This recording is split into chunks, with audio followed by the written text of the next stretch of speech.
Welcome to the NSI podcast. I am your co-host, Cassie Densmore, and today we have Nishanth Rodrigues, CIO of the University of Oklahoma. He and Rich discuss a variety of things, from AI, self-driving vehicles, and even skydiving. He sounds like he has fine-tuned his time management skills, and I know we can all use tips and tricks for that.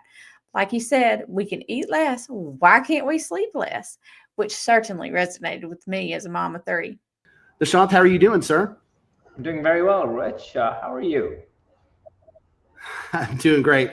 Appreciate you coming on the show.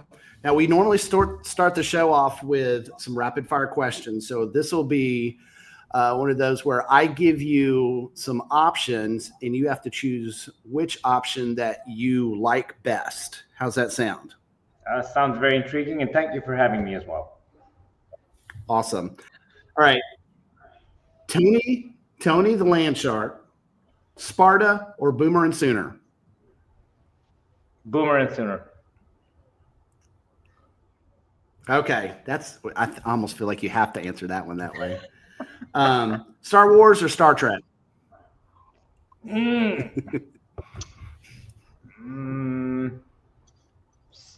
Star Trek. I'm afraid whichever answer you pick, you're going to disappoint somebody. Is it? I'll tell you what. On that one right there, that is a house divided. Let me tell you, you're never going to say the right answer there. What is more stressful to deal with, an ERP and SIS implementation or a cyber incident?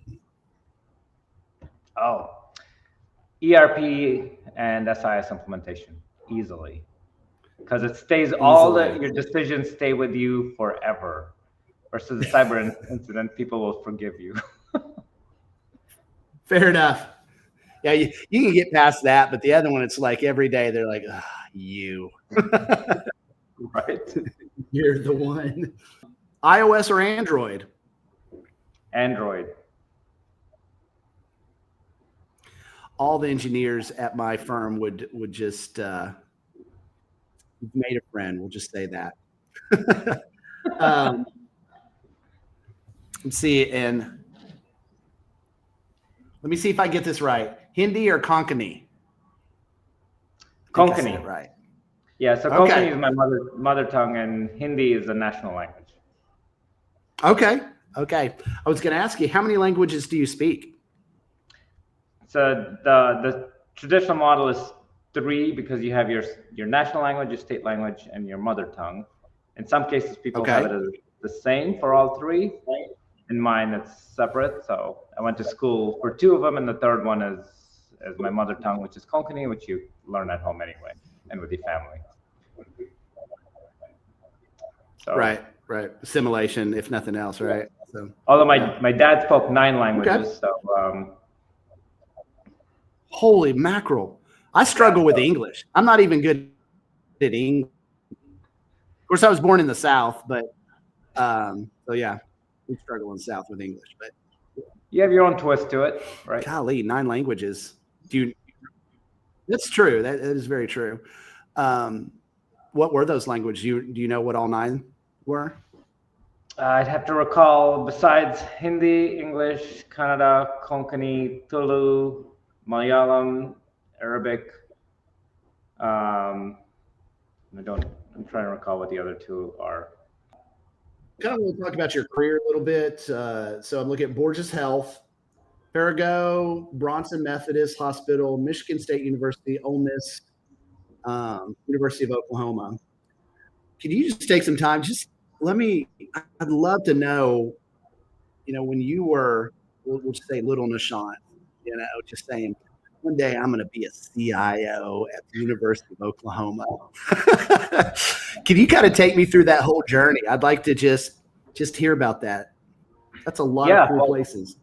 Certainly. So happy to share. And here's what I will say, that in general, when it comes to my career, I'm typically focused on what I'm doing today and being the best at that, just doing it really well. And I feel like that's helped me garner success in unprecedented ways. So for me in Michigan, I worked in automotive manufacturing and I did pharmaceutical manufacturing. So those kind of and that's a Perigo, and then I did a stint with Eaton, and so Eaton was a Chrysler subsidiary for engine components, and so that's where that's kind of the thing in Michigan where you have a lot of automotive. But for me, it was just getting into the workforce. Where can I start? And what's an opportunity? And it's always been in tech, because so I love tech. So I live it, breathe it, absolutely love it. And I have it everywhere. It's on me. It's in my transportation. It's in our house. One day my daughter is going to be outfitted with tech when she's walking around. I won't turn her into a cyborg, but So the aspect of yeah, right. So for me, it was essentially starting somewhere and then allowing it to draw its path for me. And each one was a career progression opportunity. And it essentially wasn't that I was necessarily looking; it would come my way. I'd either through contacts or somebody would reach out.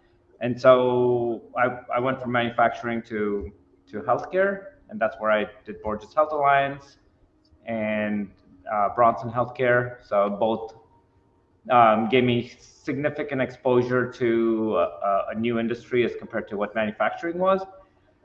And then I got into higher education. So at Michigan State, there was a healthcare enterprise and there was academia. And because of the healthcare enterprise, I had the opportunity to get drawn into higher education, and then got exposure to a new industry. And from there, what I really discovered is I truly enjoy higher education. So I really like healthcare's mission, and higher education's mission I'm a big fan of, so love it. The thing that's different about higher education is how unexpected it can be, and that's the joy of working in higher education, is you never know what to expect. There's so many dimensions of thinking, creativity, and innovation that occur in that industry, or in the industry of higher ed. So that's what drew me into it, and that's what's kept me here. And so from Michigan State, then I was offered the opportunity at Ole Miss, and so I explored that and had a really great time. Loved the group at the University of Mississippi, and now here I find myself at the University of Oklahoma. So I'll say everybody's been great. It's a great place to be. My coworkers have been phenomenal, and we've really enjoyed the move. So that's my quick summary. Welcome any questions on that if you'd like. Yeah. Well, I was going to ask you, so I believe you're married with children. Is that correct? Yes. I couldn't remember. Yes. So 12-year-old. Oh my goodness. It's a fun age. How is moving from, Mrs. Oxford over to Norman? Because it looked like you had to do. It seemed like a pretty quick move. I remember when you were at Ole Miss, and then like all of a sudden you were at the University of Oklahoma. To the point I was like, oh my gosh, I didn't even know. People were like, hey, did you know? I'm like, I didn't know. But what was that like having to move? I don't know if that was a quick move, or did they stay? Did your family stay at Oxford for a bit and then move over? How that go? I know to me that's one of the worst things, is having to just move into a new place, because it's just, I don't know. My last time we had people come and help us do it, but every time before that, it was like just me and my family doing it. And it was an awful experience. But how was yours? Did you at least have people that you were able to hire and help you out? Yeah, we definitely did hire a moving company. That's a tip I'd offer for anyone who's doing frequent moves or moving and wanting to move rapidly. So if you're looking to move rapidly, get help. And the other thing is, look, I'm not 20 anymore, man. I can't lift the things I used to be able to, and then go to work the next day. So that's one of the things that we had at. We were fortunate enough to be able to do was hire movers, and we did quite a bit of the packing ourselves. The movers also offer packing. In some cases, we've taken them up on it. And in terms of the rapidity of our transition, we actually closed in our house in Norman, Oklahoma, the same week I started here. So we came ahead. Good. Yep, looked at housing, and then closed out on it right when we started. So that way our stuff can be with us. And my whole family moved. We all moved together. And then first it was the family. Then you want your stuff. so right. Stuff showed up right after. So yeah, the unpacking will continue for eternity, but we're still in that, still unpacking, but mostly like high 90 percentile unpacked, so almost done. Gotcha. Yeah, it's always a stressful time. Well, that sounds like you had a pretty good quick transition though. One of the things that one thing I remembered talking to you before is we talked about when you were in healthcare and with pharmaceuticals, right? Mm-hmm. And you gave me some advice about generics. I was wondering if you would give that same advice to our listeners.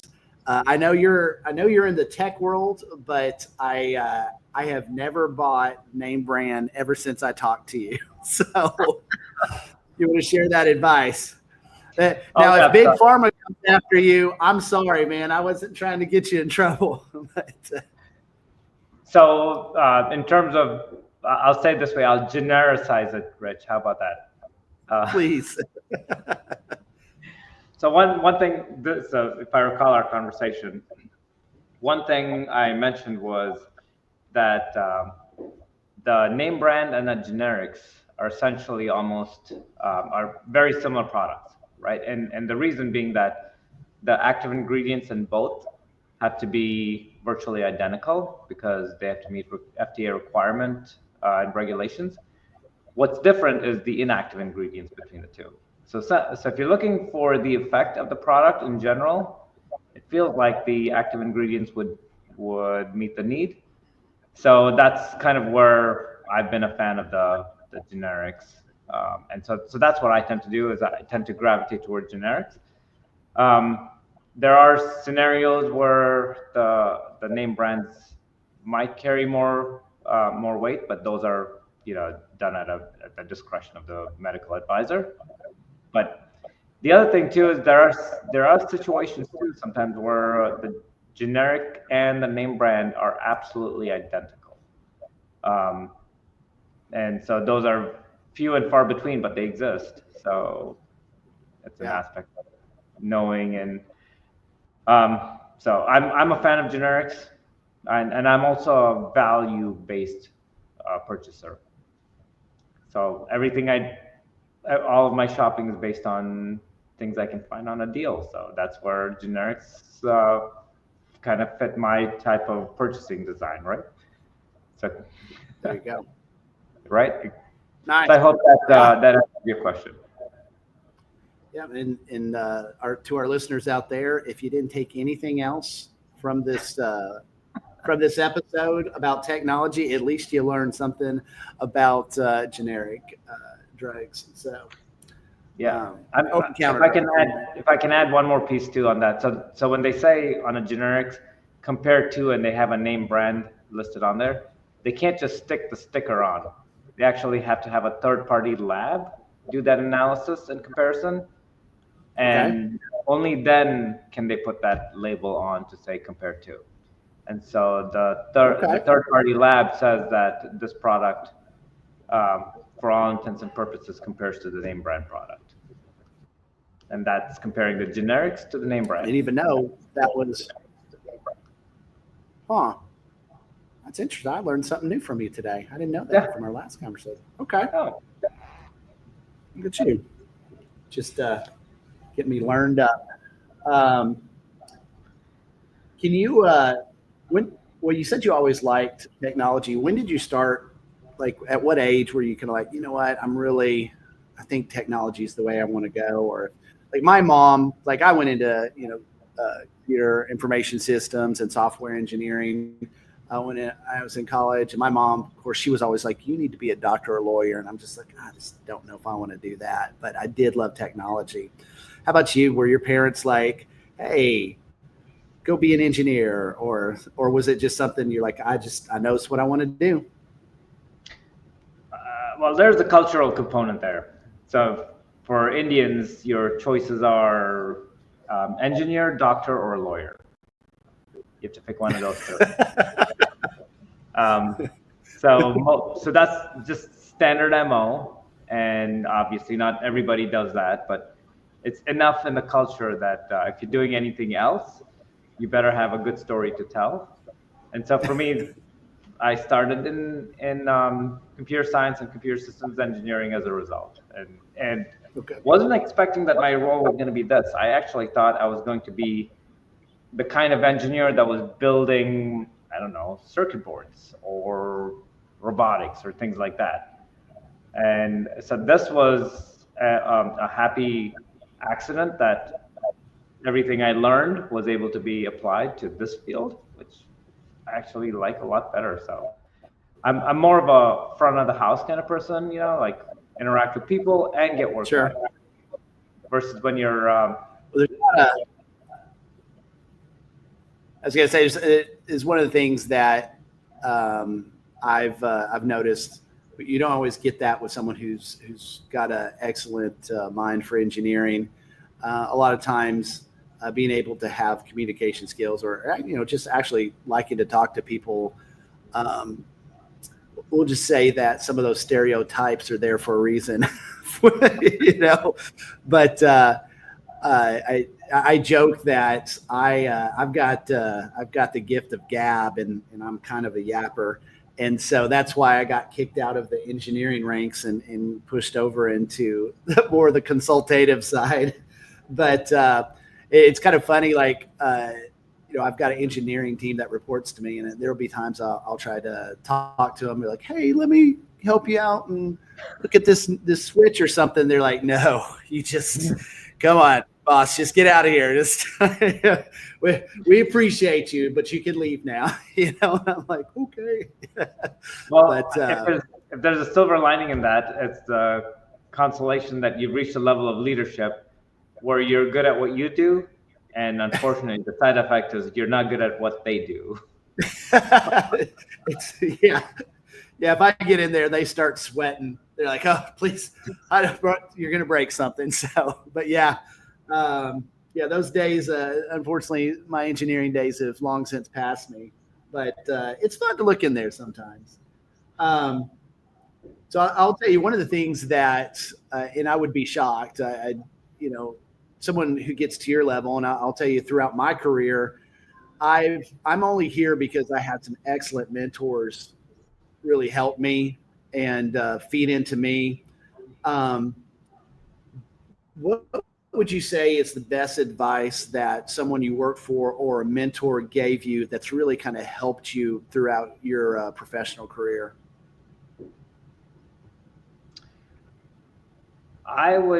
So that's a really good question. And, in order for us to progress in our careers, we've received a lot.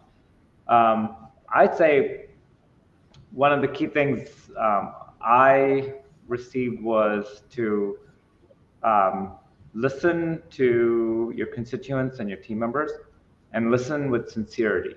So actually put the effort and the time to listen.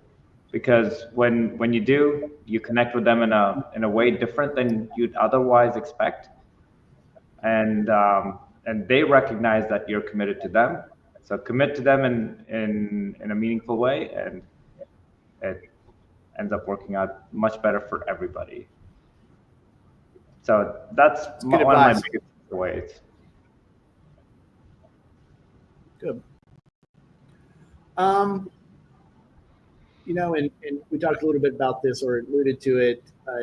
You and I are both kind of in leadership positions now. I think one of the things that I've talked about with some of my friends who are CIOs and people as well, as we talk about creating cultures of excellence, what are some ways that you found help you create a culture of excellence on your teams? Well, it's always a thing that we all strive toward. And I'll say it's picking good people that can work well together. So having team members who are good at what they do is one thing. It's also making sure that they all get what they require. So you deliver to them what they expect of you, and they will deliver to the organization. The philosophy of you take care of the people and they'll take care of the work, and making sure that your people have the right tools and are well equipped. So well equipped not only tools wise but also skill wise, right? So give them the training that's necessary. Sometimes I think we overlook that. We feel like doing the job is learning. It's true, but they talk about the aspect of sharpening the saw or sharpening the axe. So when you're working on something continuously, you can get worn out, and taking that break, reskilling yourself, and coming back makes you deliver in a different way. I found when I go through learning opportunities, I come back stronger in a lot of cases. So my general perspective is picking the right people and making sure that you give to them in a way that they expect of you. Good. So this is one that I deal with a lot, but maybe this will be a little more the way I frame it will be a little more for you. But Sonic, Paycom, Devon Energy, Hobby Lobby, in a competitive market, how do you attract and retain top tech talent? Because it gets competitive there in the OKC area. Mm-hmm. Well, one of the things that higher ed cannot compete on is wages. Right. Most of the private sector tends to pay higher than higher ed does. And what you have to do is you have to offer the things that they don't offer. So the aspect of some level of work-life balance, flexibility, engagement in a different way, community. Those are the things that we bring in. So we bring in the softer touches that a lot of times aren't as strong in the private sector. Private sector pays to deliver, and they're focused on that, and that's why they're able to move quickly. On higher ed side, we tend to figure out how we account for people in a different way. Right. And so that's for me what I found to be the differentiator. I found the aspect of teamwork, collaboration, camaraderie to be where people are more drawn into it in higher education. So when I meet with faculty or staff, people truly engage conversationally. And one example I'll say is that when I got into higher ed, the first thing I noticed is having a meeting run long is not unusual.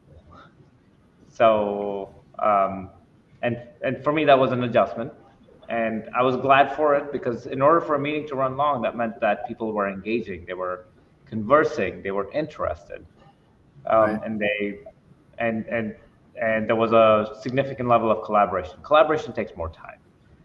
And so that's one of the things that I feel like doing all of that is what gets people to want to stay in higher ed. Sure. Yeah, it was kind of funny going from, when you started getting into leadership, and now that, I'm one of the partners in the company, I've had a lot of my friends from some of the manufacturing side. They're like, so what is it like being over there and kind of kind of running a company with your partners, and I'm just like, they're like, what's the hardest thing you do? And I'm like, it is talent acquisition and retention. I mean, it's just like, just keeping the right people, getting the right people in. But I think you hit on some great points. Is we talked about culture of excellence earlier, but building a culture where people want to be there, right? And if you have a culture where people can collaborate and they feel like they're heard. And one of the things that we've always said is the best idea wins. I actually got that from a gentleman. His name's David Bruce. He was the CIO, and I think it's Cleveland State University. But he always said best idea should always win.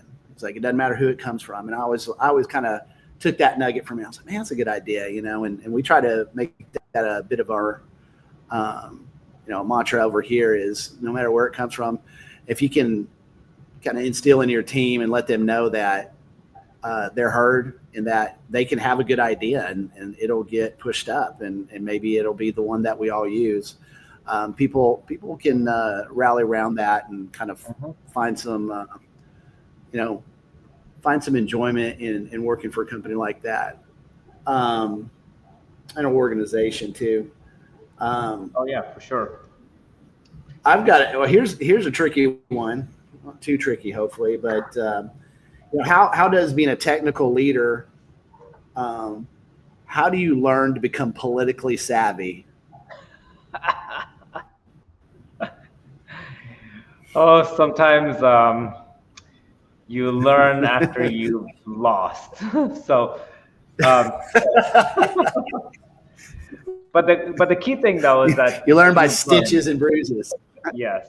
So I mean, the key thing though is if things didn't work out the way you had anticipated, using that as an opportunity to figure out how in the future, if you were to face that same identical situation, how would you make it so it was successful, right? So for me, one of the things I do is if things don't work out, I tend to be particular about things working out in a certain way. And if they don't work out that way, then I revisit it mentally. I replay it and then work out how I want it to be, want it to have been different. And then if I were to be faced with that same scenario again, I'm prepared, at least mentally. I've been through it once, right? Through what success looks like.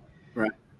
So navigating political though scenarios that's a difficult charge because it's different in different institutions and can change while you're at the institution through turnover within the organization.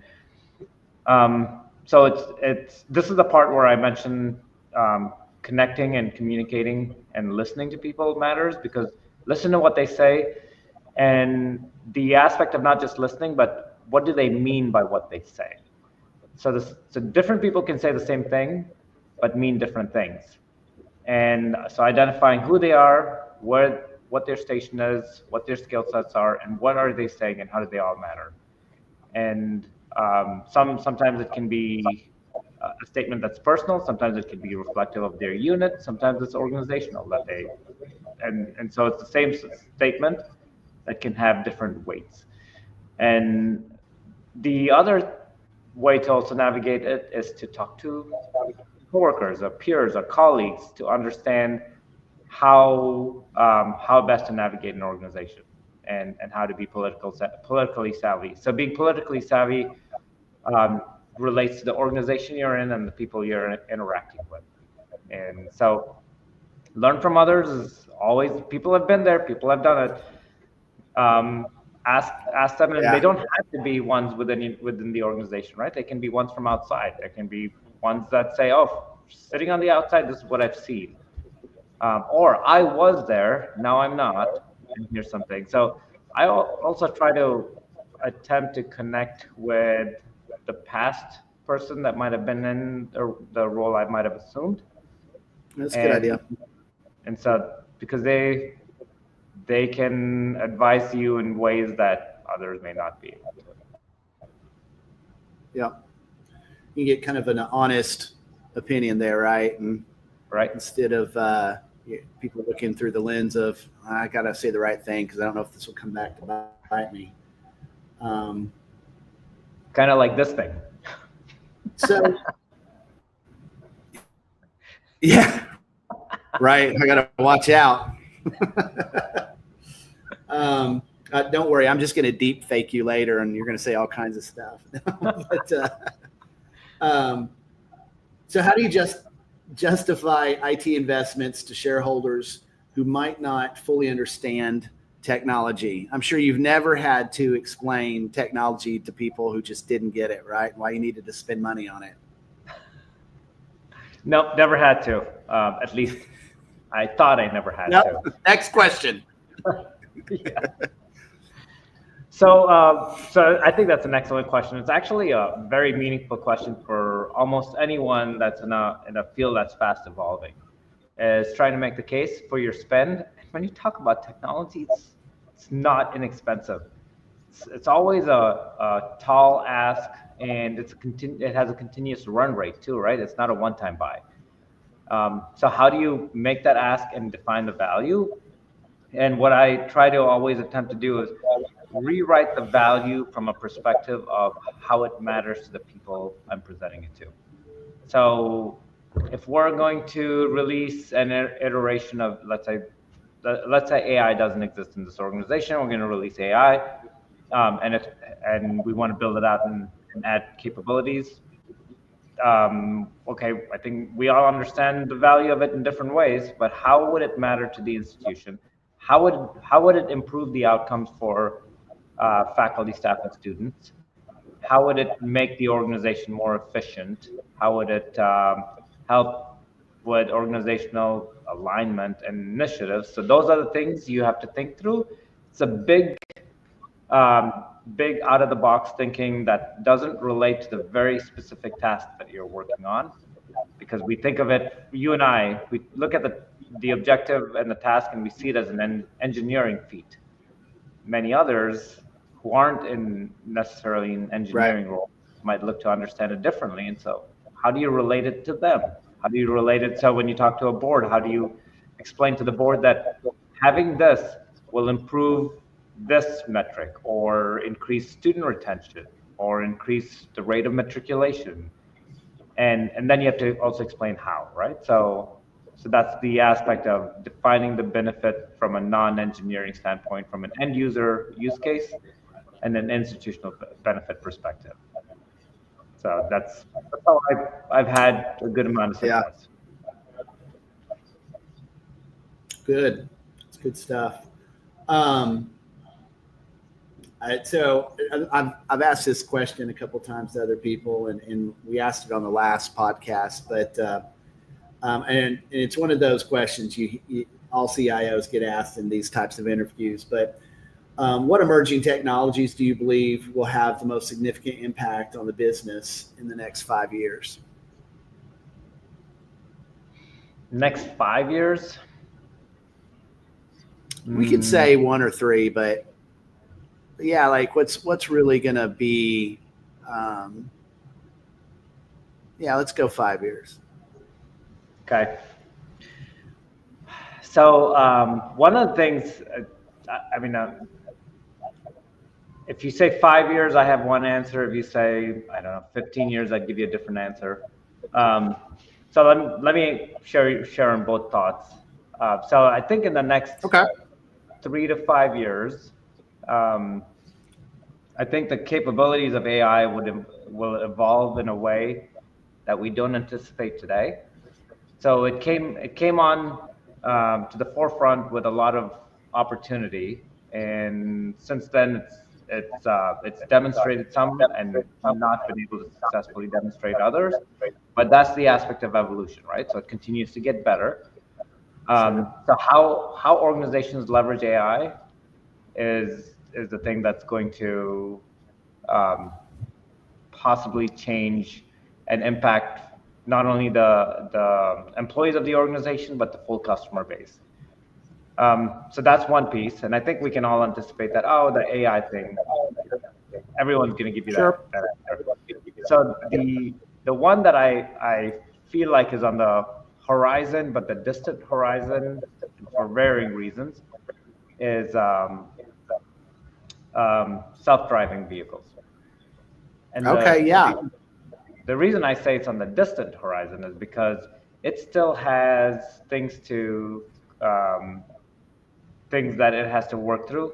That includes regulation, that includes requirements where we hold technology to a higher standard than we do people. So people make a mistake, it's human. Technology makes a mistake, oh, it's out to get us. So one of the recent reports about one of the self-driving companies showed that it has had less accidents and less damage, total cost of damage, as compared to human drivers. And so that exists, but right now they're only in pockets. And I think adding on the AI capacity to that self-driving capability, and then us humans being willing to accept it, will be the differentiator. But that's the reason I stayed 15 years out, because that combination is what's ahead of us. But can't you imagine sitting behind the wheel and not having to actually worry about driving? I would love it, because what I do, it requires me 3 days a week. I'm traveling, and because I'm in Arkansas, and many of the states that we serve are the neighboring states. There's not a lot of good, unless we're going from like Little Rock to Dallas. There's not a lot of good lines of air transportation, and so for me to jump on a flight to any of the places I want to end up being in, it's either really, really expensive charter, or it's going to be, I've got to fly to Dallas to go to someplace, right? Or I have to fly to Atlanta to come back to Jackson or something ridiculous, and it's so what that does is it means that it makes most sense for me just to get in my car and go drive for 3 or 4 hours, right? And so that's time lost, right? And it's one of those things that I would love that. Someone in my position who has to do a lot of driving would just love to be able to do that. But yeah, I mean, you talked about the human, adoption, right? And in any new technology, you're going to have adoption is always kind of an issue. I remember when we started doing VoIP phones, right? When VoIP phones were starting to really come into their own.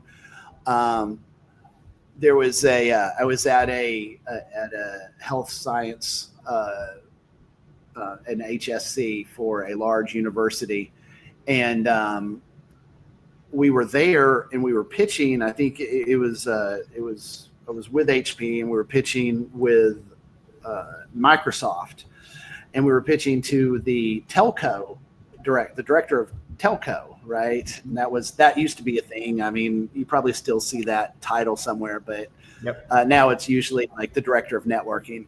But the director of telco was, we were talking to them, and they're like, well, I need to know about my switchboard, how they're going to do switchboards. And it was so weird. It was one of those moments where I was actually kind of sad, because one of the sales reps, or actually it was a technical sales rep, they looked at him and said, "You don't get it, do you?" Now, again, this person had very little tact, but they said, "You don't get it, do you? That's going away." And I just remember seeing that director of telco, the director was just like, the face just like they had in an instant just came to the realization that everything that they knew and made them special was like going away in many ways. Yeah. And like, so it was just really crazy. And you talk about, it really is. And it's like soft phones. So even today, getting people to adopt soft phones is crazy, right? They're like, no, we don't need soft phones. I'm like, well, what's wrong with a soft phone? It's cheaper than an actual handset. But I digress on that. But I can see where there's going to be groups and lobbyists just pushing against autonomous cars. Not because it doesn't make sense, because it probably makes sense, but it's because it's going to affect jobs. Like the way that an entire industry has operated is going to be vastly different. So yeah, it's going to be interesting. That's a good one. I'm glad you brought that up.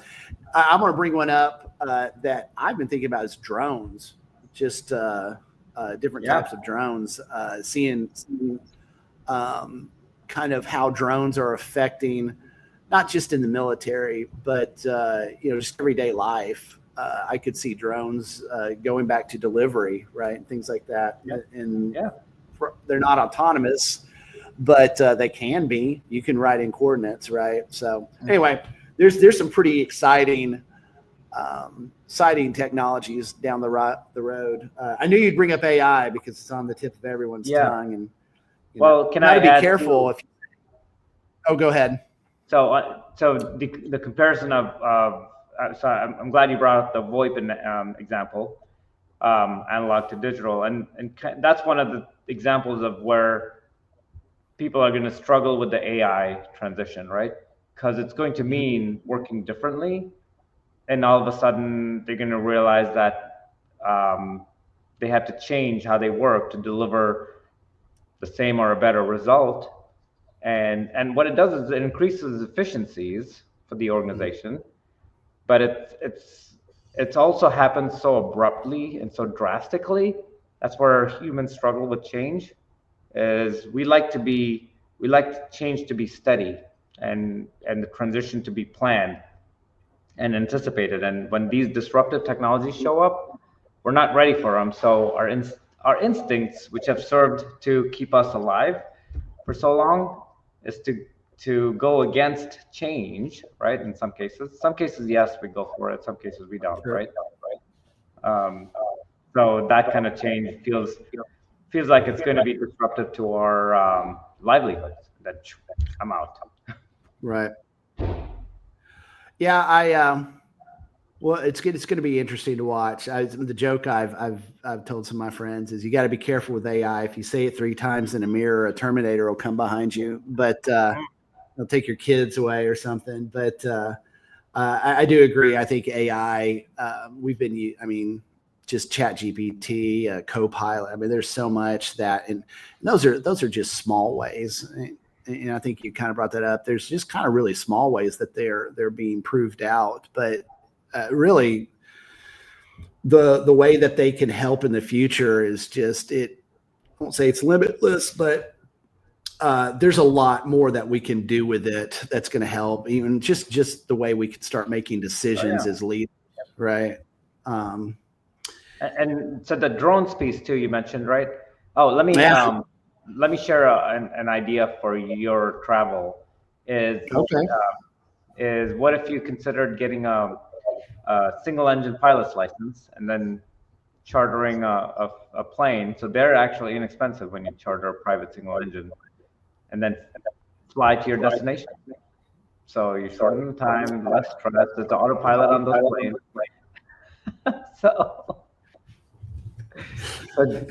You may not have seen me drive before. I don't know if you want me behind the sky. Yeah, so I've seen you arrive and depart. Yeah, listen, it's. I've seen you arrive and depart. I kind of like where your head's at. I'm gonna have to go to my. just Rich is coming in hot, but I'm gonna have to talk. I'm gonna have to have you talk to our CFO and see if he will maybe pony up for some lessons. Like it. Well, certainly some offline ideas. I have some others, but that's for another time. Oh, okay. You have me up in a helicopter. So what keeps you up all night? And so, as you know, cybersecurity is near and dear to my heart. It's something that we do quite a bit. But what are some of the things that keep you up at night with cybersecurity, and what are some of the ways that you're staying ahead of the threats, which is, as you and I both know, is just constantly evolving every day? Oh yeah. Well, I think that's a great question when it comes to cybersecurity, and certainly it's the aspect of keeping our assets protected. So for me, it's more about making sure I'm aware. So, and that's part of it, right? They always talk about, do you know your vulnerabilities? Are you clear on what your challenges are and what you have to correct? That's number one. And then number two, what are you doing about them? And so what I typically try to purport is that we move forward in a planned manner where we start tackling the most critical vulnerabilities first, and then and when I say vulnerabilities, I don't mean just patching a machine. I mean talking about the perimeter firewall, our visibility to the so many vectors, yeah, our internet footprint, all of those things taken into account. What type of software we're using, the exploitability of that, and you take that full picture in, and then figure out where you want to start. Now, you can't fix it all overnight, but having a planned approach will at least get you moving in a direction with a timeline. And the other thing too, though, is the aspect of in the event there's an incident, you already have teams working on remediation. You pause that, and now you have a team dedicated toward closing an incident and incident resolution toward restoring service of whatever that unit might be. I think you and I have reached a point in our careers where maybe it doesn't keep us up at night like it used to, but we're attentive to it, right? It's not escaped us. Right. Yeah, it's definitely one of those things that, of course, in my line of work, which cybersecurity is kind of the tip of my spear. It's interesting. I find it interesting now, just seeing the ways that we can exploit systems. Right. I mean, some of the things that I've seen the teams do, you're just like,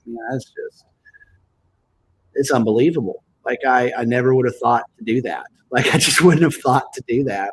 But the social engineering part, that's still just, don't click on it, right? It's just it's the social engineering. It's just it's so simple. We could talk a whole 2 hours probably on all that. Oh, yeah. But it's pretty interesting. One of the things that we always preach is training. Trying to get. We talked about cultures of excellence. Well, having a culture of cyber awareness, right, and trying to get people just to think about it, because the bad actors they're just good. They're getting so good nowadays, and you know what they're using? The way we're using AI to help. What's that? Yeah, they're using AI, exactly. Oh yeah, they're using it too. So, so you've got your doctorate of education, which again, congratulations. That's pretty amazing. But here's what how do you be an excellent professional in the IT world? How do you have a family? How do you balance work, life, and also do continuing education? The trick to that and you can say I don't sleep. That is essentially the answer. So here's why I say it that way, because so when you look at things that you're continuously in the midst of, I feel like everything I do is focused on making a difference. Except I feel like when I sleep, I'm being unproductive. Now I realize there's benefits to sleep. It helps.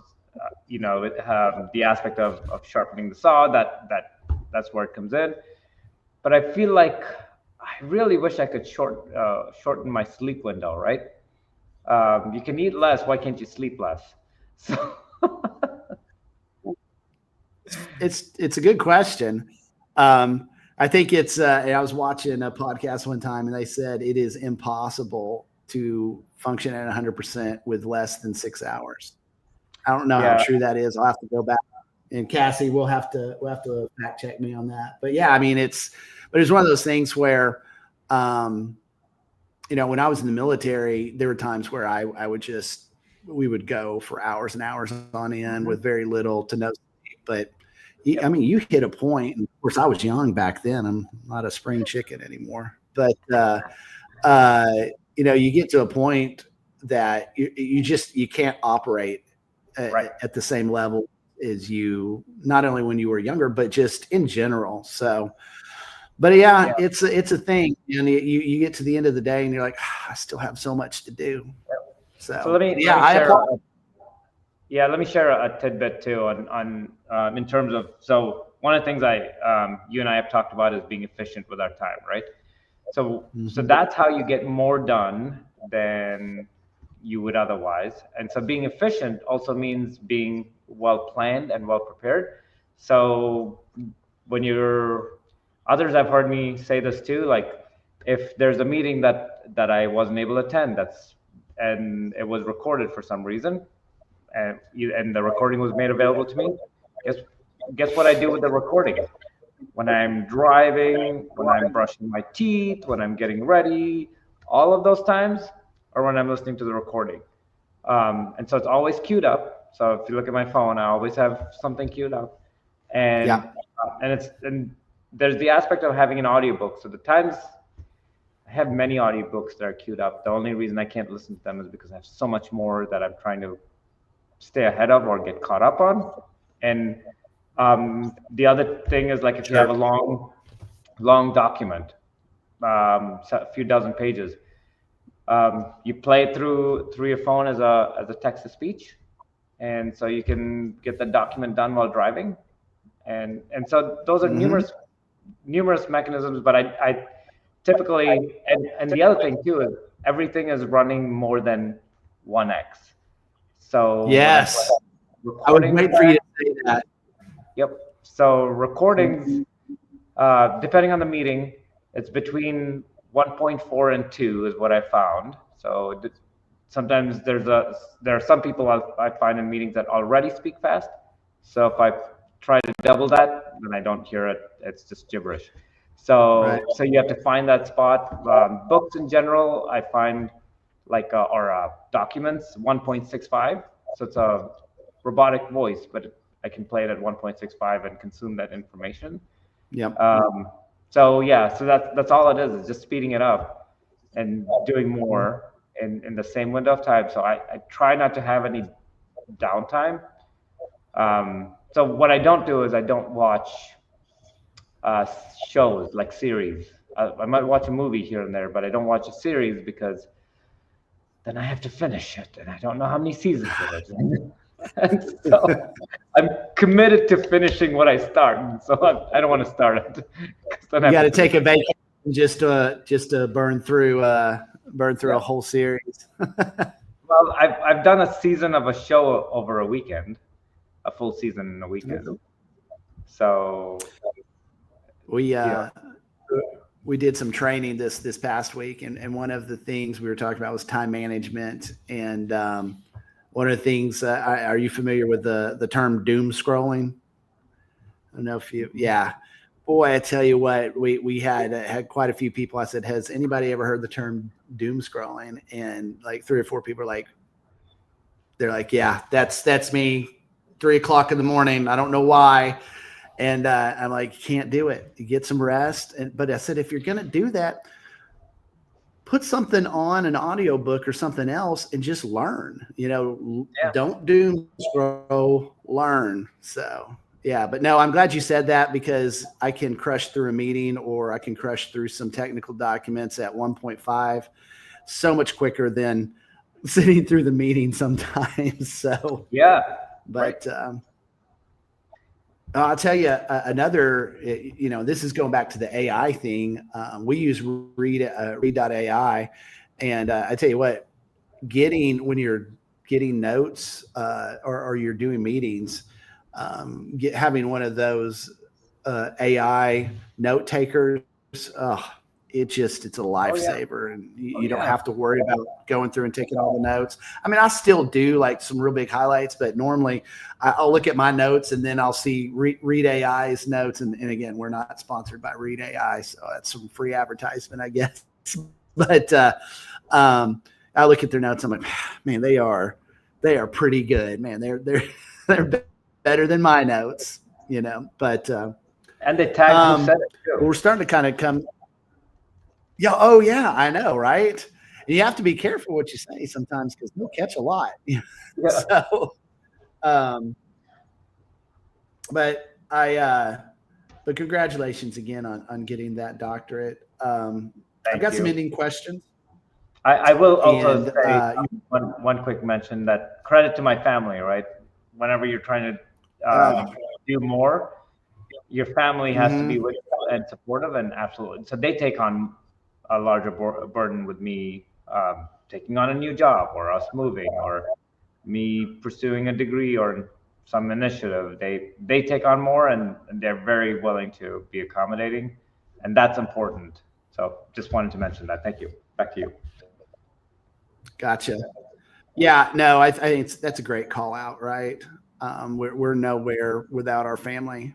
At least I know I'm not. So, so here's some fun questions. You don't have to answer them, but if you had a time machine, what era would you visit first?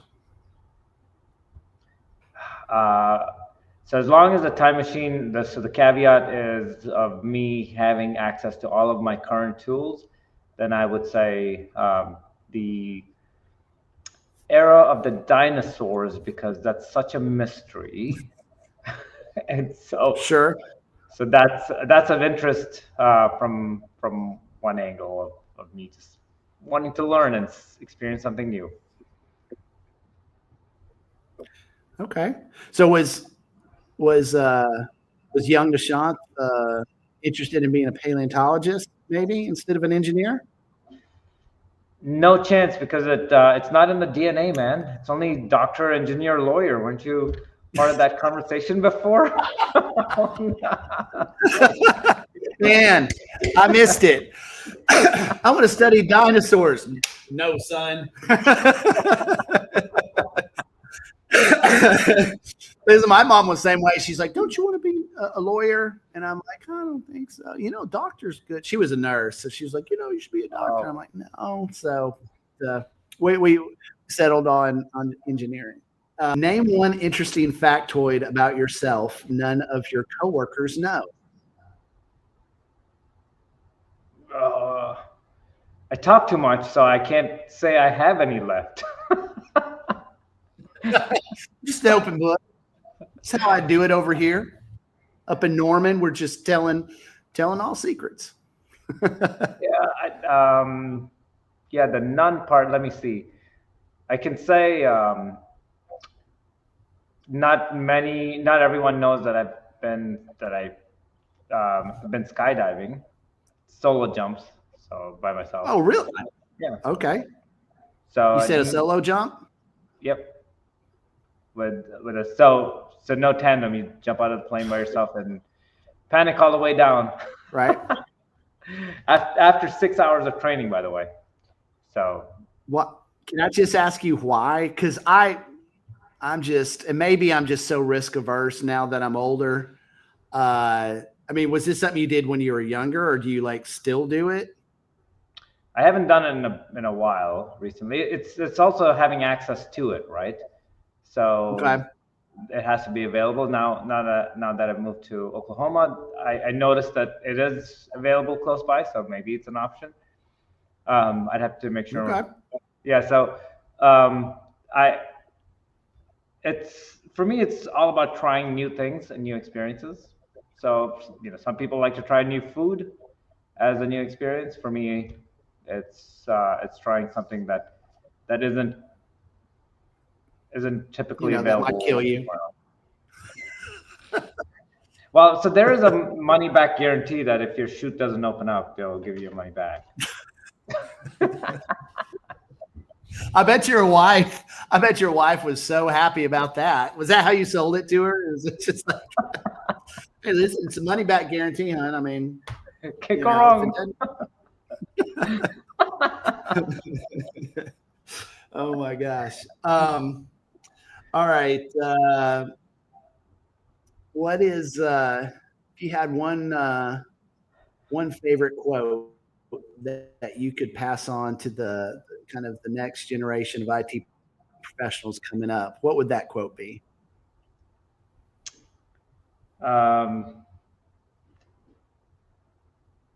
So favorite quotes escape me for the moment. What I will say is, if I were to self-paraphrase, I would say, use every opportunity you have available to you to learn and make yourself better at what you do. So continuous learning and self-development. It helps you personally, it helps you professionally in ways you cannot anticipate today.